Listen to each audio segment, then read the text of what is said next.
Hello friends, स्वागत है आपका फिर से एक नए वीडियो में। तो दोस्तों, हम बात करने वाले हैं आज अडानी पावर के बारे में। अडानी पावर जो है ये एएसएम लिस्ट में शामिल है। मैंने इसके ऊपर पहले भी वीडियो बनाया था, अगर आपने नहीं देखा है तो देख लीजिएगा, मैं उसकी लिंक डिस्क्रिप्शन में डाल दूँगा।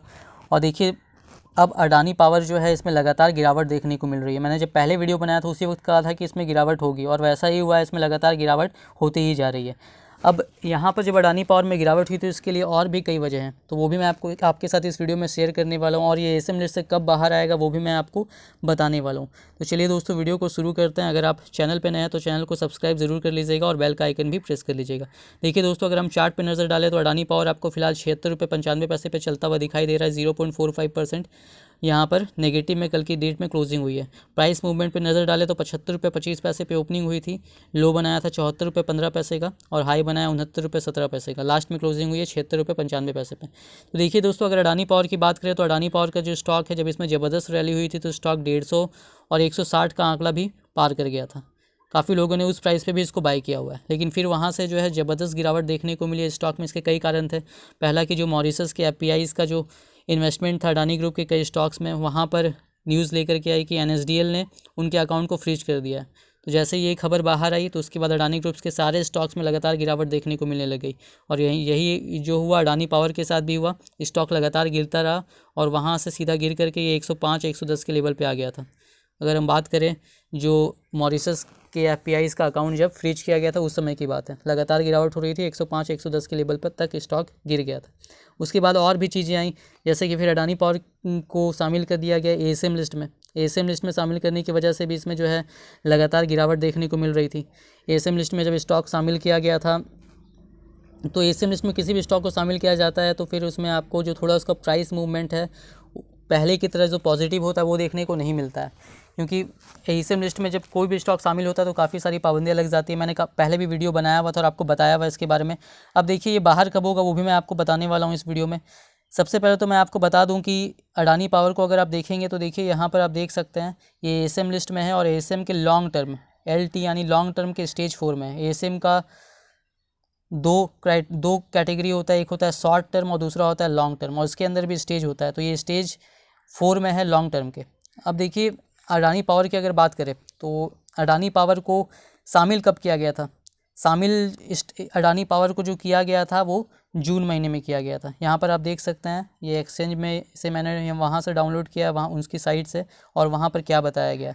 यहाँ पर ये बताया गया है कि 10 जून 2021 से अडानी पावर को एएसएम के लॉन्ग टर्म स्टेज 4 में शामिल किया गया। और यहाँ पर ये भी देख सकते हैं कि पहले से वो एएसएम लिस्ट में शामिल था, लेकिन स्टेज 1 में शामिल था, और स्टेज 1 से उसको डायरेक्टली स्टेज 4 में डाल दिया गया। अब देखिए दोस्तों, मैं एक और बात बताना चाहूँगा आपको। जब इसको जून महीने में शामिल किया गया था तो एएसएम लिस्ट को लेकर के बहुत सारी न्यूज़ आई थी। अगर आप यूट्यूब पे भी देखेंगे तो मैंने भी जून में वीडियो बनाया हुआ था, काफ़ी सारे स्टॉक्स को शामिल किया गया था, और मैंने उसी वक्त आपको बता दिया था। मैंने एक्सचेंज का बीएसई का नोटिस भी दिखाया था आपको, और कहा था कि अगर लॉन्ग टर्म के स्टेज 4 में शामिल किया जाता है तो कितने दिनों का क्राइटेरिया होता है। काफ़ी, अगर आप देखेंगे यूट्यूब में तो काफ़ी कन्फ्यूज़न था इसके डेज को लेकर के। काफ़ी लोग कह रहे थे 30 दिन लगेगा, कोई बता रहे थे कि 60 दिन होगा, तो काफ़ी कन्फ्यूज़न था। तो मैंने एक्सचेंज का नोटिस भी दिखाया था और इसमें आपको बताया था कि कोई भी स्टॉक अगर शामिल किया जाता है तो एज़ पर, यहाँ देखिए 4 जून का नोटिस है बीएसई का, यहाँ पर डेट भी देख सकते हैं आप। और इसमें यही मैंने उस जून महीने में भी आपको दिखाया था, और उसी वक्त मैंने बता दिया था कि अगर कोई भी स्टॉक शामिल किया जाएगा एएसएम लिस्ट में तो वहाँ पर उसके ऊपर जो क्राइटेरिया लागू होगा स्टेज 4 में, वो ये होगा कि वो जो स्टॉक है उसको वहाँ पर 90 डेज़ के लिए रहना पड़ेगा। देखिए, यहाँ पर बताया भी गया है 90 कैलेंडर डेज़ के लिए उसको एएसएम के लॉन्ग टर्म के स्टेज 4 में रहना पड़ेगा। और सेबी चाहेगी तो डायरेक्टली भी स्टेज 4 में किसी स्टॉक्स को डाल सकती है। ऐसा होता है कि स्टेज 1 में कोई स्टॉक है पहले, वहाँ पर सब कुछ जो उसका डेज़ है वो कंप्लीट हो गया, सारा क्राइटेरिया सही पाया गया तो वो एग्जिट भी हो जाता है वहाँ से। लेकिन अगर सही नहीं पाया गया तो स्टेज 1 से उसको स्टेज 2 में भेज दिया जाता है। स्टेज 2 में जब उसकी मॉनिटरिंग होती है, वहाँ पर अगर सही पाया जाता है तो फिर वो वापस स्टेज 1 में आ जाएगा, फिर स्टेज 1 में मॉनिटरिंग होगी और बाहर हो जाएगा। लेकिन नहीं पाया गया तो फिर वो स्टेज 2 से स्टेज 3 में चला जाता है। यहाँ पर भी सही नहीं पाया गया तो स्टेज 4 में चला जाता है। लेकिन अगर सेबी चाहे तो उसको डायरेक्टली भी, अगर वो स्टेज 1 में है, लॉन्ग टर्म के स्टेज 1 में है, और उसको चाहेगी, उसको लगता है कि इसको स्टेज 4 में भेज देना चाहिए, तो वो उसको डायरेक्टली भी जो है स्टेज 4 में भेज सकती है। तो ऐसा ही जो है यहाँ पर किया गया था अडानी पावर के साथ। अडानी पावर स्टेज 1 में था लॉन्ग टर्म के पहले से, और उसको फिर 10 जून को स्टेज 4 में भेज दिया गया।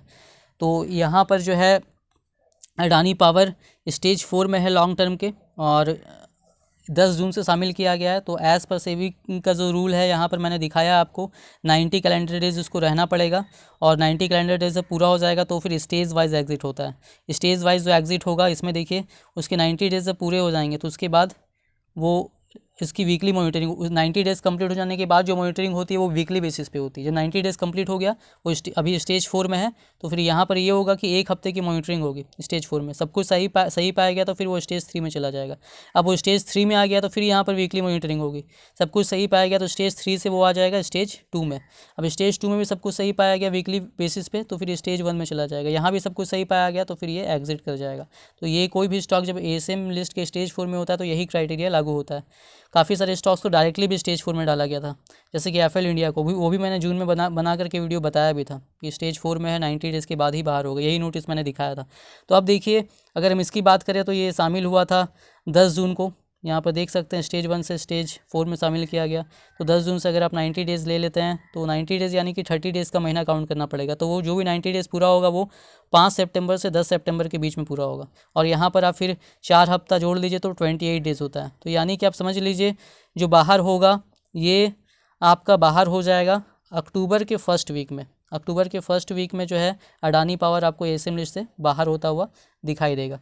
अगर सब कुछ सही रहा, जहाँ वीकली बेसिस पे उसकी मॉनिटरिंग होगी, अगर वहाँ पर सब कुछ सही पाया जाता है तो फिर वो स्टेज 3, 2, 1 में हो करके इस टाइम तक बाहर आ जाएगा।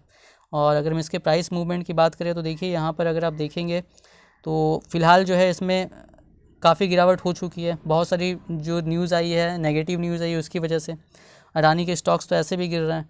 अब दूसरी बात थी इसकी डीलिस्टिंग को लेकर के भी, कंपनी ने अनाउंसमेंट किया था पिछले साल की 33 रुपये पे इसकी डीलिस्टिंग होगी। उसके बाद रिटेल इन्वेस्टर्स ने इसमें काफ़ी इन्वेस्टमेंट किया, और फिर स्टॉक का दाम जो है वो 150-160 रुपये पहुँच गया।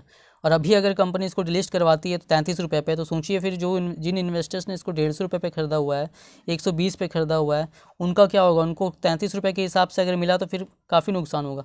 तो इसी वजह से जो है यहाँ पर भी सेबी इसको लेकर के सेबी ने भी कहा है कि अगर कंपनी किसी स्टॉक का प्राइस 33 रुपये बता रही है तो फिर इस स्टॉक में इतनी ज़बरदस्त रैली कैसे हुई।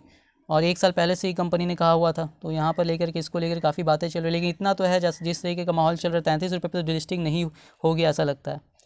तो इस वजह से भी यहाँ पर नेगेटिव सेंटीमेंट्स है अडानी पावर को लेकर के।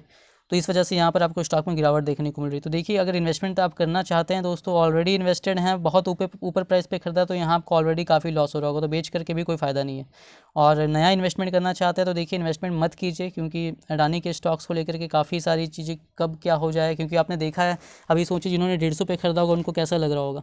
तो इसी वजह से फ़िलहाल इन्वेस्टमेंट नहीं कीजिएगा तो ही अच्छा रहेगा, और कम से कम एएसएम लिस्ट से बाहर आ जाने का वेट कीजिए, तो आपको उसके बाद इन्वेस्टमेंट के बारे में सोचेंगे तो ज़्यादा अच्छा रहेगा। और कोई भी इन्वेस्टमेंट करने के पहले दोस्तों, अब मैंने अपनी राय बताई, अपना रिसर्च जरूर कर लीजिएगा, उसके बाद ही इन्वेस्टमेंट कीजिएगा। अगर वीडियो पसंद आई हो तो वीडियो को लाइक कीजिएगा, और अगर चैनल पर नया तो चैनल को सब्सक्राइब जरूर कर लीजिएगा।